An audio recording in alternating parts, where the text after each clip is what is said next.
before we get to Deck the Halls real quick, do y'all do Christmas dinner? Do you do Not we do we usually do breakfast. Like we do morning stuff. Okay. And then the rest of the day is just chilling. I like that. Okay. Yeah. We so this year, just because we went ham for Thanksgiving, and LA is actually gonna be house sitting, so I'm gonna be all by myself. So so for like a week, we're gonna do like a Christmas roast, and then we're gonna do homemade mashed potatoes, and then probably grab some Hawaiian rolls, and maybe do some sort of dessert, maybe I really love those cranberry bliss bars, but I just refuse to give Starbucks my money anymore because Starbucks are a bunch of assholes. Sorry, their CEO is an asshole. Pardon me, not the employees. I'm sure not like the employees.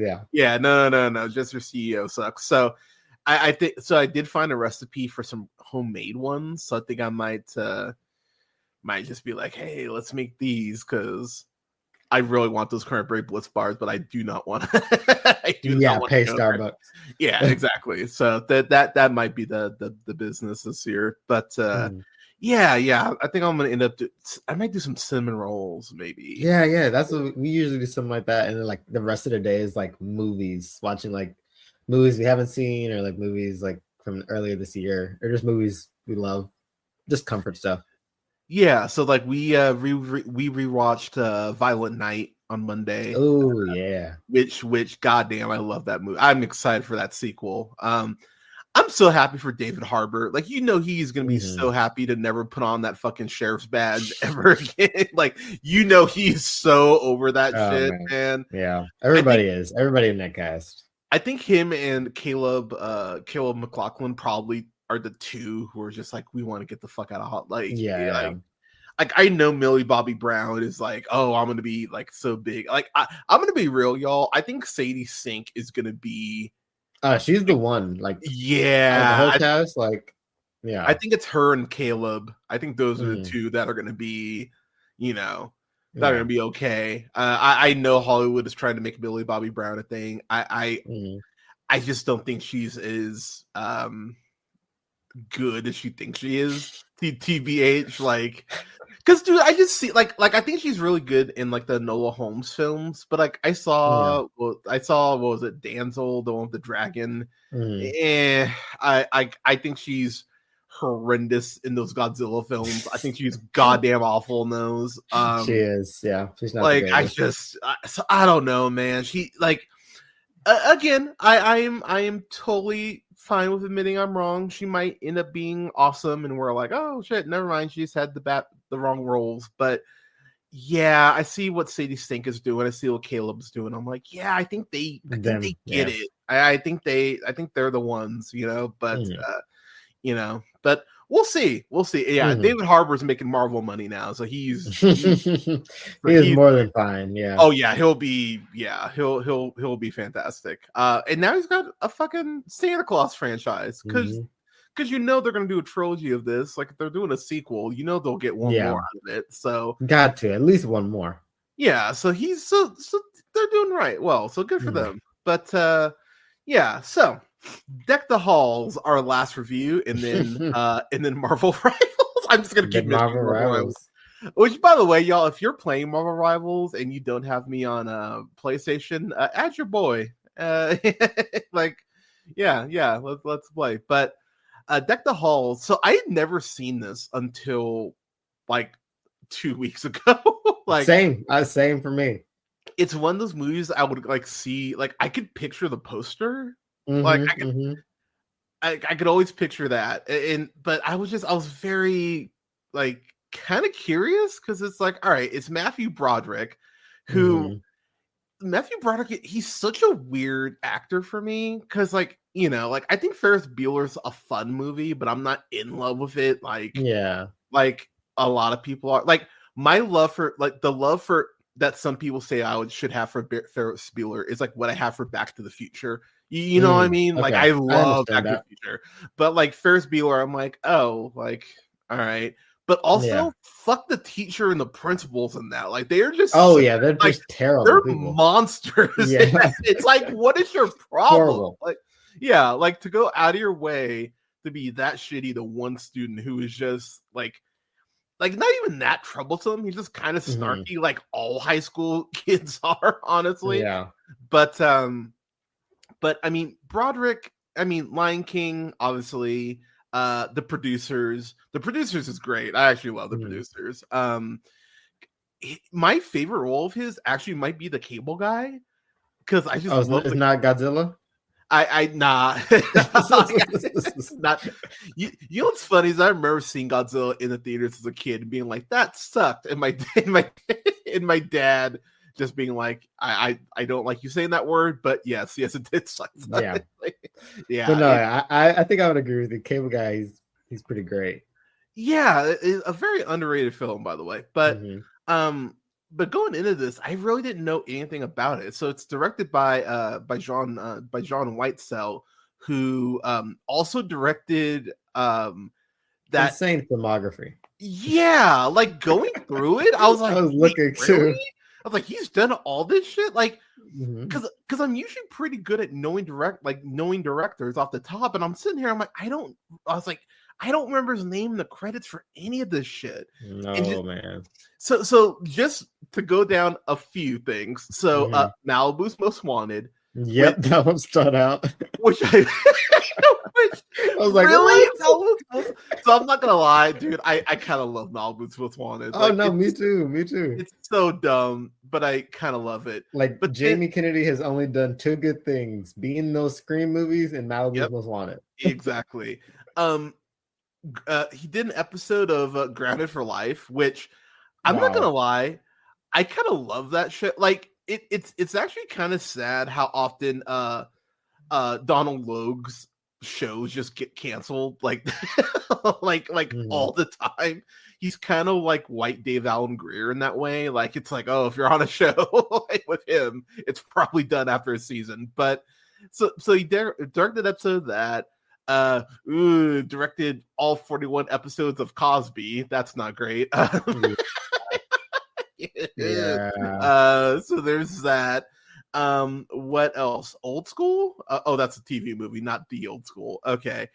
He did freaking Big Mama's House too. Oh God. So I won't lie, that is one of the worst sequels I've ever seen in my life. Is fucking Big Mama's House 2. Insane. Yeah, and Big Mama's House, like father, like son, because yes, it is a trilogy. Yeah. I know some of you are shocked by that. It is.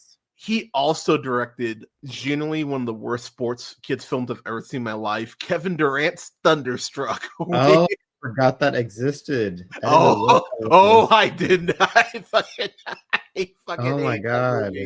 Like, looking through seeing that, I was like, oh fuck me. So yeah, that's not great. But yeah, the John Larroquette show, like, I actually remember that show. Like, what? Like, there's so much, like, so many random things in here. But pardon me. So this film stars Matthew Broderick, as we mentioned, and Danny DeVito, which fantastic. So I'm not gonna lie, Danny DeVito feels like one of those people. Like, I think he looks better older than young. Like, seeing a young Danny DeVito kind of trips me out a little bit. Yeah, it's kind of, you know what I mean, like even just seeing like him and Matilda, I'm just like, I can't. I'm used to old DeVito now. Yeah, like, I prefer Frank Reynolds, like, insane looking Danny DeVito, the crazy hair and everything. Yeah, not this like well kept like brown hair Danny DeVito. It's kind of a trip. But the movie here, we go ahead and we follow Steve Finch, who's played by Matthew Broderick, who is married to his wife, Kelly, who's played by Kristen Davis.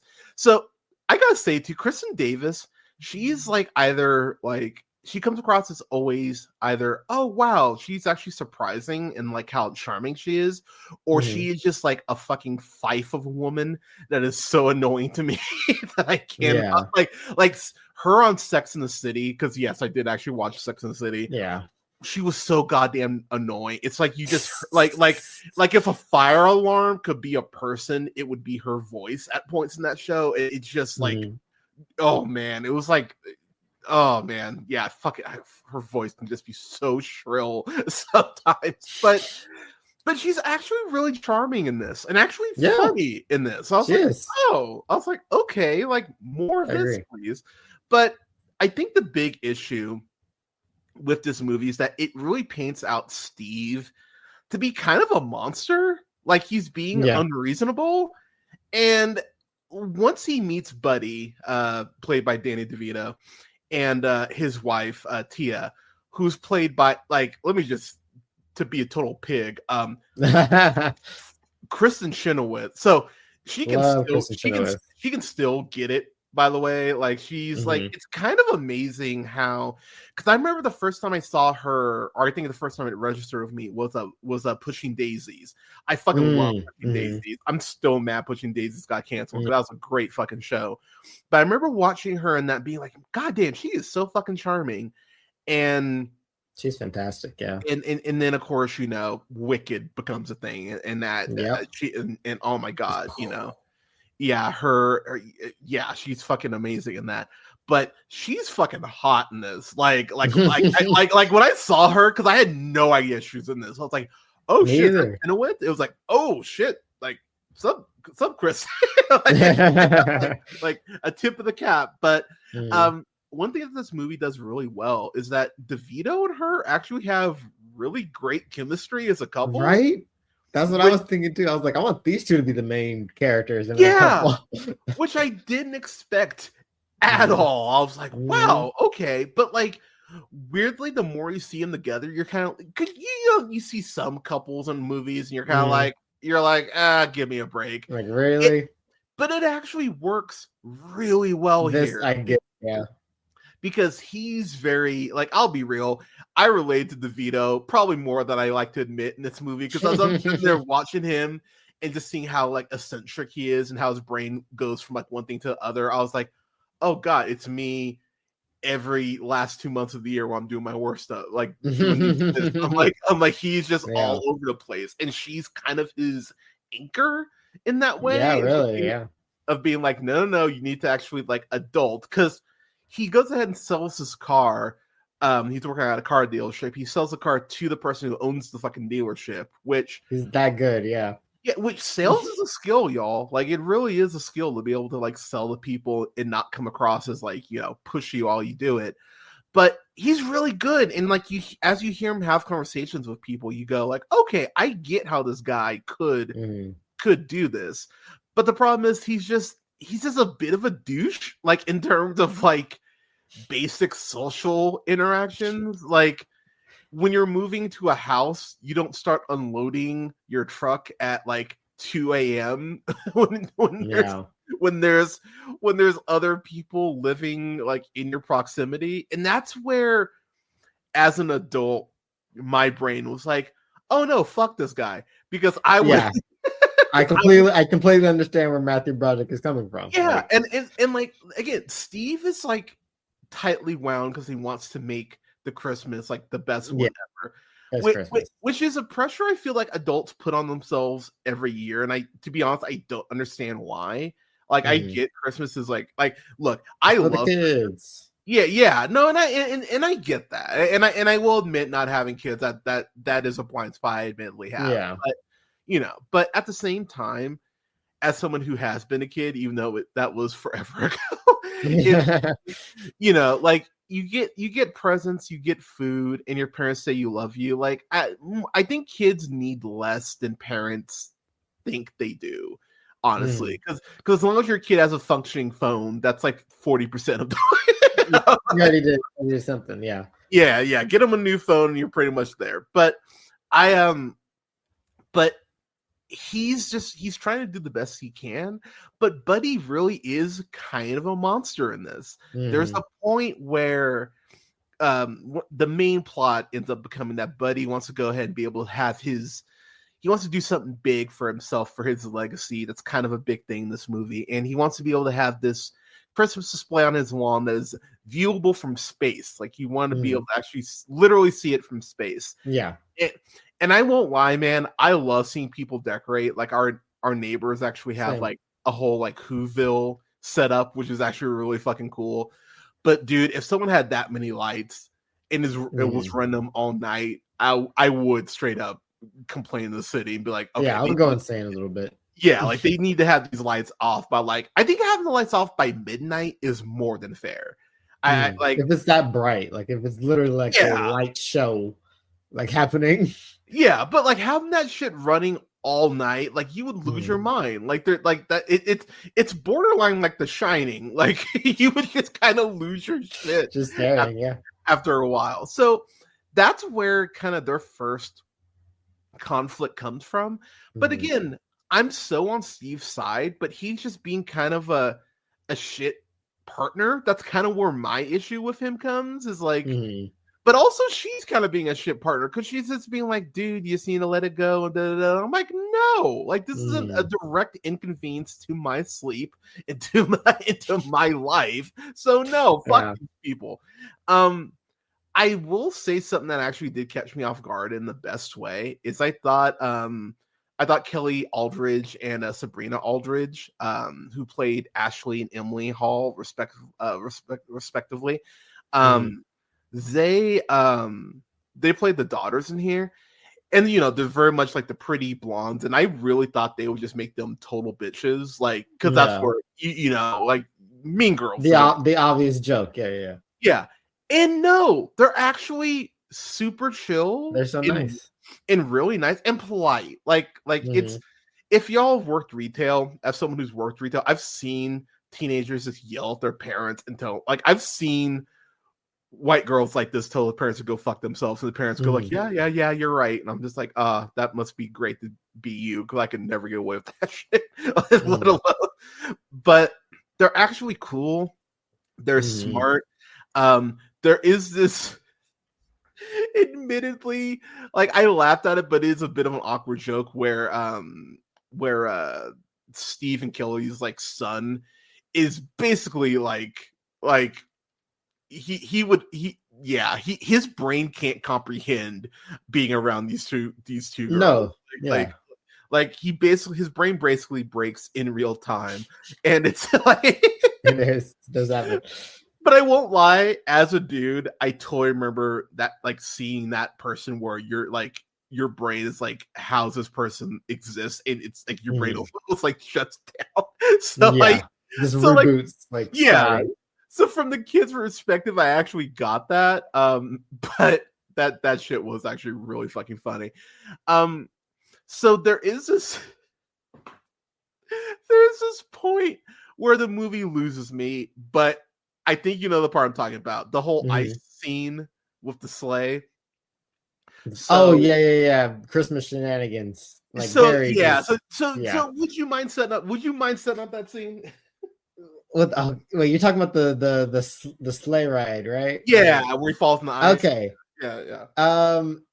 It's kind of, I don't even know what point of the movie it is, but like DeVito is already like upping the ante with his house and lights and everything.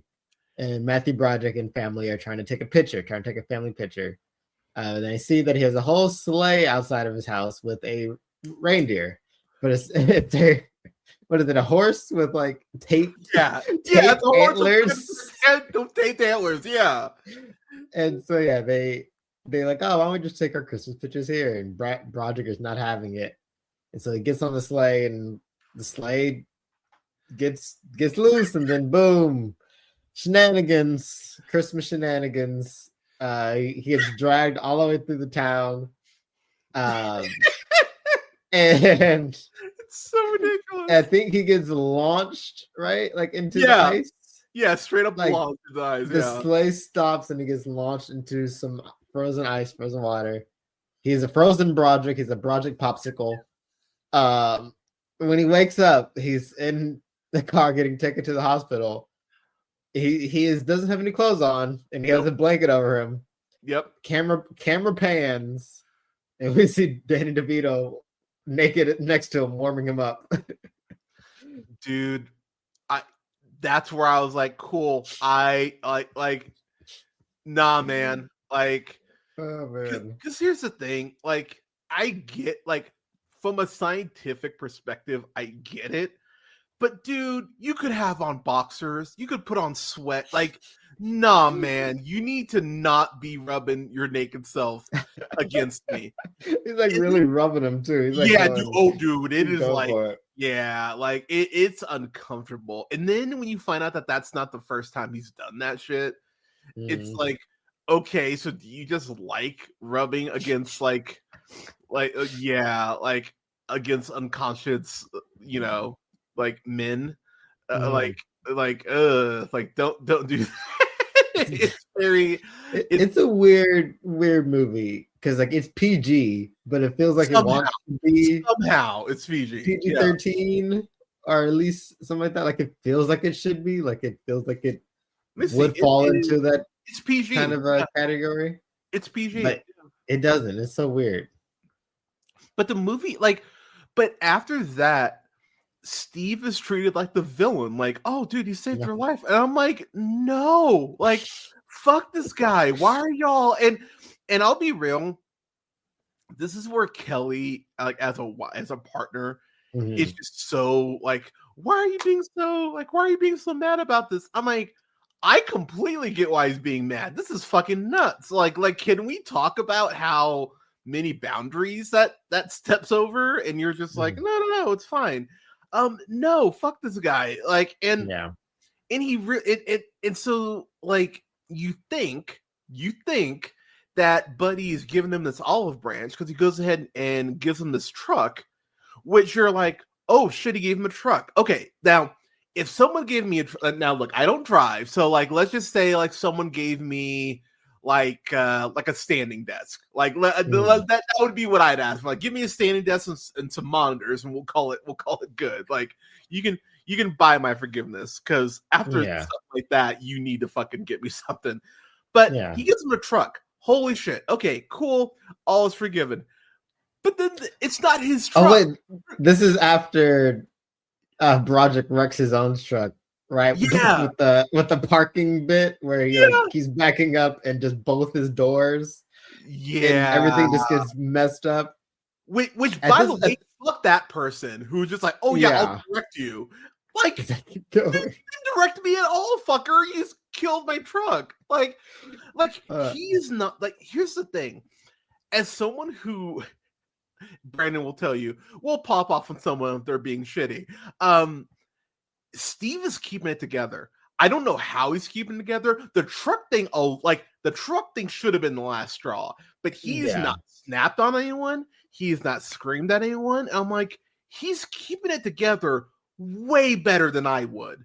Like, at some point, like, this guy's feelings, his justifiable feelings, need to be addressed and acknowledged. And his wife just keeps telling him, like, no, it's fine. It's like, no, this is actually pretty fucked, and he has every right to be as angry as he is.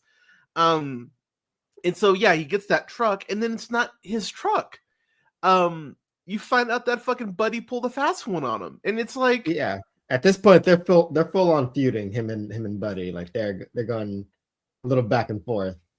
Yeah, but like it's weirdly fascinating because both wives acknowledge that they're both what's going on up, but they're not acknowledging that the other person is fucking up and is the reason why this. It's weird, like it's almost like they're almost there, but they stop just short of acknowledging the actual root, because I do appreciate that that there is a point where Tia is just like, look, I've been, flexible.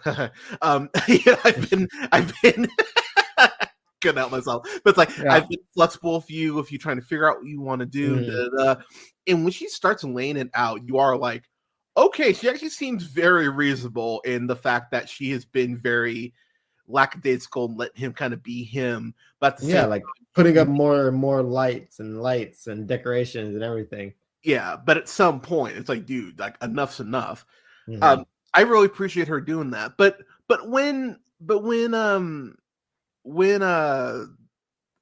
Kelly is trying to give the same speech to Steve, like, Steve has been like a little absent at points, but it's also because he's trying to avoid having a mental breakdown too. So it's he's one step away from one. Yeah. So when she's kind of giving him the speech, I was like, well, like this feels a little hollow given what he's going through and that he's been the victim of so much shit.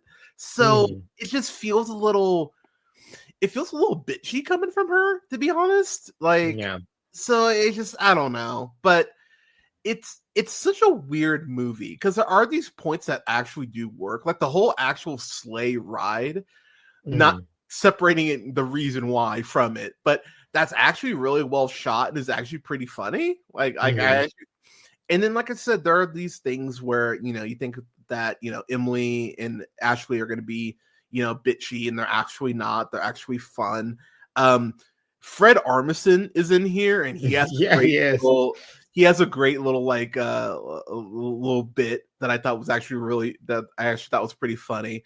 But yeah, like at the end of the day, this is such a weird, like I kept going back and forth because I kind of hate this, but I kind of like, you know what I mean? Yeah. It really does try to treat Steve like he's crazy, and I'm like, no, I'd be flipping out too. Like, fuck this guy. But at the same time, he is kind of being a dick to his kid, which isn't really fair.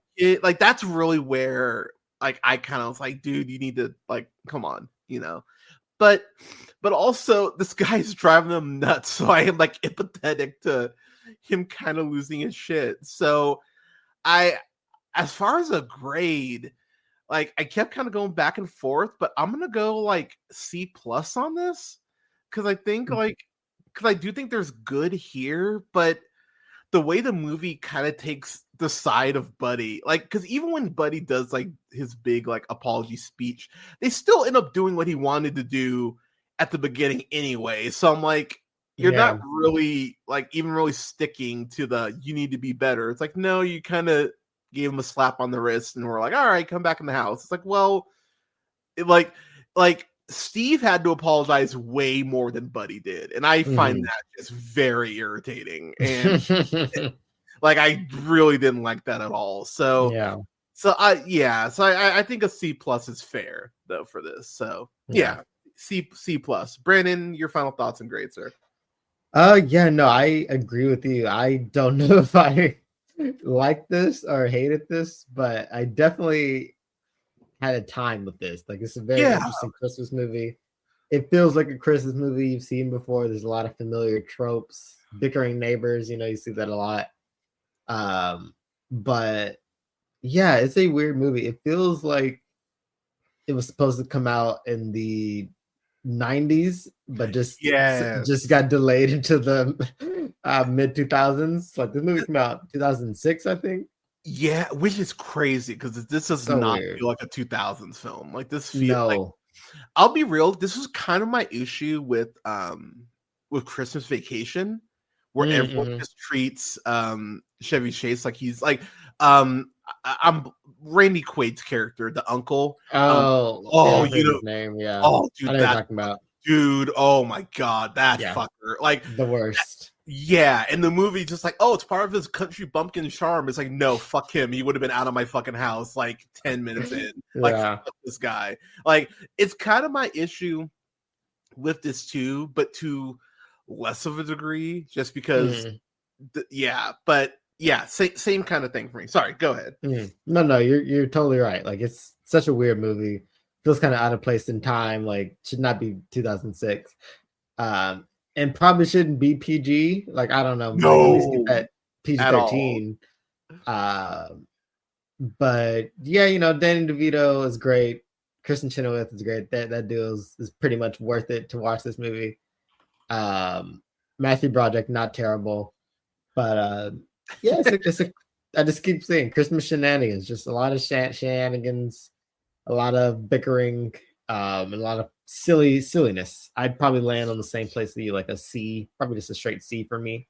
Yeah, you know, like, I'll be real, like, as you kind of like we're talking about, I'm like, yeah, C+ seems a little high. So I think a C is fair. So I'm gonna drop down to a C because it's got some good spikes of humor, but the stuff that does irritate me really does irritate me. So Yeah.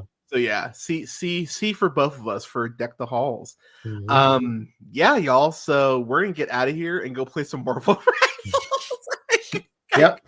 Like that's literally what we're doing. Yep. But I wanted to, I did really want to review Deck the Halls because that movie was just like kind of tripping me out. So weird. As far as reviews for the rest of the holidays here, we'll do a Batman Returns review. We'll have that. We'll review that. I'm going to be reviewing a Simpsons Christmas episode with Canada. Have a review for Dear Santa. I might do an Iron Man 3 watch along. That might be my. Yeah, because I do love rewatching Iron Man 3 every Christmas. I do too. That's become a. I won't lie, just because like I kind of want to rewatch Shazam, but I'm still very angry at Zachary Levi, so I might skip it this year. Yeah, because Harold, like before even his political shit, I watched Harold and the Purple Crayon last month, and that shit is still terrible. Like, spoiler alert, is very high on my worst stuff.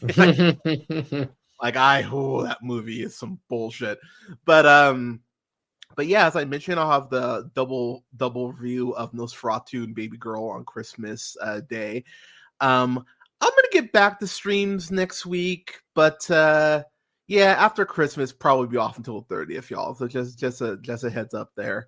But Brandon, can you tell the people where they can find you, man? You can find me on the Letterboxd, where I am honestly probably my most used social media. Is that a social media? It counts, yeah. Brando, not Marlon. Yeah, that's where I just post all my reviews. But I've been watching lately. I've been doing a lot of 2024 catch up as well as Christmas vibes. So yeah. So let me ask you before I let you go. What's a movie that you wish could make your best of, but that's probably gonna miss? Wish that can make my best of. I mean, just because we were talking about it recently, Anora. I really love that movie, but it's not in my top 10. It's like just outside of it. Last Stop in Yuma County is really great. Yes, it is. And Love Lies Bleeding. Like I wish all those could be in my top 10, but they're really, really honorable mentions. High honorable mentions. Fair. I will shout out the homie Jennifer Levinston for her film Trust. If y'all love oh my gosh, Succession, please check that movie out. My review and interview are up with her. It's a great flick. I gave it 4 stars, solid B+. But yeah, check that film out. That's streaming on Prime Video now, so check that out. I'll do that. Thelma. I fucking love Thelma. That movie made me so happy. I love that flick. I just can't find a spot for it. And then Snack Shack. I love Snack Shack so much, and I just don't think I can find a spot for it to crack my top 10. Challengers, same thing. I love Challengers so much. I think that film, oh my god, that movie just gives me so many feels in the best way. One of the best scores of the year. But I just don't think I can find a spot. And then Sebastian Stan's A Different Man. I don't think I'm so good for it. I love that fucking movie, but it's I haven't redone my list because I told myself I'd watch these last like 8-10 movies I really wanted to watch, and then I do a revision. But yeah, those are a couple films that just I don't think are gonna make it. Dune Part 2 is holding on by a thread right now, and I still have there's a lot I'm gonna have to readjust and switch, and yeah, but those are just a couple. Yeah, so I'll throw out one more. Problemista. That's a great flick. Yeah, same for me. That's a great movie. Yeah, that's a great movie, and I can't find a spot for it. So yeah, there's a lot of stuff I've seen this year, but yeah, please check out those flicks because those are all great. And I'll throw out one more. Long Legs is great, and more people need to watch that. But But yeah, y'all. As I mentioned, I've got that interview on Friday. I will keep y'all posted on when that will be live. And then next week I've got reviews for Sonic. I'm gonna be reviewing Sonic. Hey, So yeah, then Sonic. yeah, I'm hyped for that. So yeah, oh God, I'm so ready for that movie. So be reviewing that, and then as I mentioned, Nosferatu, Baby Girl, have a review for Sing Sing, Anora. Oh God, I know there's more, but yeah, just those here coming up in the next 10 days. So make sure you're subscribed everywhere. Make sure you subscribe to me on Twitch at twitch.tv/therealpineapple. Make sure you hit follow the show on YouTube. Make sure you hit the bells for notifications at The Real Pineapple. And then check out the podcast pretty much wherever you listen to podcasts: SoundCloud, Apple Podcasts, Podbean, Stitcher, iHeartRadio, Spotify, Amazon Music, to name a few. And then you can follow me on Letterboxd like you can Brandon at Black Shazam, and follow me on TikTok and IG at J Hunter Real Pineapple, and then follow me on Blue Sky because I am no longer on Twitter because fuck you, Elon. I am on Blue Sky at realpineapple.bsky.social. I've actually been very very active on my Blue Sky. So check me out on there. Yeah, good stuff. But Brandon, thank you so much for coming on, man. I appreciate it. Always. I'll talk to you in a few minutes. But everyone, thank you so much for listening. Thanks so much for tuning in. And if you're catching us late, happy holidays. Hope you're safe. Hope you're well. And we will talk to you soon. Have a great one, Neil.